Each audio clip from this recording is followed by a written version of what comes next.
They have to cut it off, don't they? I guess maybe if they're thinking. Hey everybody, it's T-Mac doing an ejection video. Yeah, you heard me. T-Mac doing an ejection video. Let's get to it. It's only like the most complicated play of the season. It's the Phillies and Nationals and a mess. Starts to warm in the bullpen for the Phil. Broken bat, base hit into center field. Schwarber's going to score. Hoskins is around third, heading for home. The throw to the plate. He is out at home plate. Now let's see what happens here. You may end up seeing batters or runners. He may score. They may count that because the infielder got in the way of the base runner, Rhys Hoskins, and that's what's going to happen. It's going to be a two-run base hit. I got to believe that Davey Martinez is going to get thrown out of the game here because there's the other school of thought that this was interference by the base runner such that the defender could not make the play. Let's get to this play now and explain if Davey Martinez has a right to be upset or not.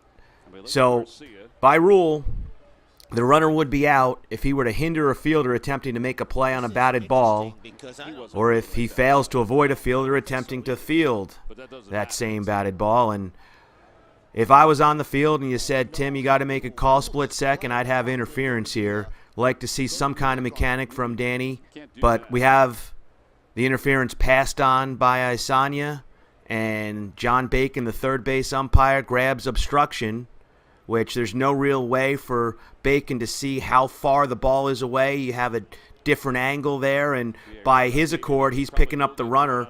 And once that ball's in the outfield, if the runner is, obstructed like he is there, I have no problem with John Bacon making an obstruction call. However, I think interference is what we have to have here. They're going to have Alvarado stand as a statue probably at home plate. Yeah, I would think so.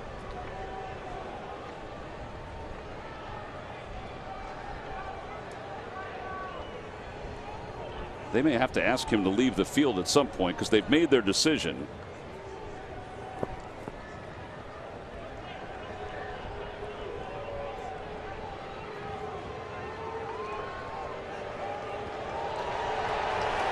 Oh, now Davey is going to go back because he's been ejected from the ball game.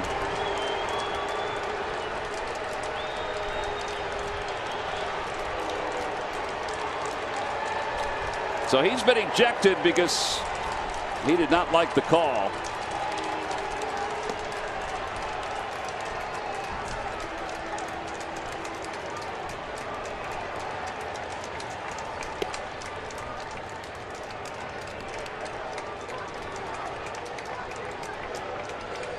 The thing about it, too, is that the third base umpire is the one who made the call. Well, he's still going after him.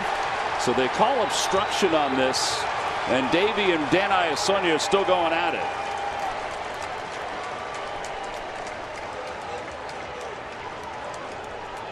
Well, someone of the coaches should probably get him out somebody of there should go out and just get him out because he's already said his piece. Succinctly, I agree with Tim. When I first saw this, I thought it was interference that was called and was ready to mark the ejection as correct, because it's interference. Then I saw it was Davey who got tossed, and I wondered why. Then I saw that they called obstruction, and I totally disagree with the call. The fielder is still in the act of fielding. Progress of any runner. He's not going to get to that. He was not going to get to that, but he was impeded by the runner in trying to catch the ball. Remember, obstruction is nullify the act. That's what they called for obstruction. But interference is different, completely different. It's about the opportunity to make a play or not. And he has the opportunity to make a play on the batted ball denied to him. And that is why it is interference. Who made the call. Now Alvarado is going to bat. You can see it for yourself. How much do you think that runner was knocked off stride? Maybe 10 feet at the most? And he's out by a mile at the plate, so scoring that runner doesn't appear to be the proper award. In no way are we saying that this manager has the right to lose his mind and go nuts in the umpire's face. However, under the stress of a situation, your team's not winning a lot of games and you're on the hot seat, hey, you lose your cool. It's going to happen. And Ben May does an excellent job, or they might still be out there. Should probably get him out somebody of there should go out and just get him out because he's already said his piece.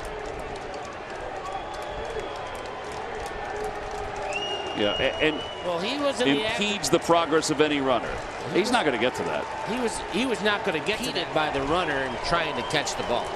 But he was not going to get to But it. they're saying it's the other way around. Correct. Where the fielder obstructs the runner. Understood. And he was not going to get to that ball. And the obstruction is that 272 hitter. Ground ball over to third base. Fair ball. Bohm's got it. Throws on the run. Reese hangs out of the bag, and the ball game is over. The Phillies win it in 10 by a final score of 8-7. And this run through June continues as they've won 3 straight down here in D.C. to win another series. This is one of those where I'm going to give the benefit of the doubt because the runner is in such a weird position. What is the runner doing there? Normally in this type of situation, you see the runner deep because if there's ever a weird pickoff, you don't want to be right in line with the fielder. So who messed up this play? I think if you have Wacker and you're like, this is really close, I'm not sure, my answer to that is the runner. The other thing that could have been done, and you see this all the time in the big leagues, is, hey, you know, that's a complicated play. It's multifaceted. Let's get the entire crew together and talk about it and see if we can come to a resolution that we can all agree on. And this is a play that's going to be talked about all over, probably for quite some time. So there would have been no issue with getting together on the field and discussing it. So a couple of things that, you know, maybe could have been improved on, but we're all human and we're all trying to get better every day.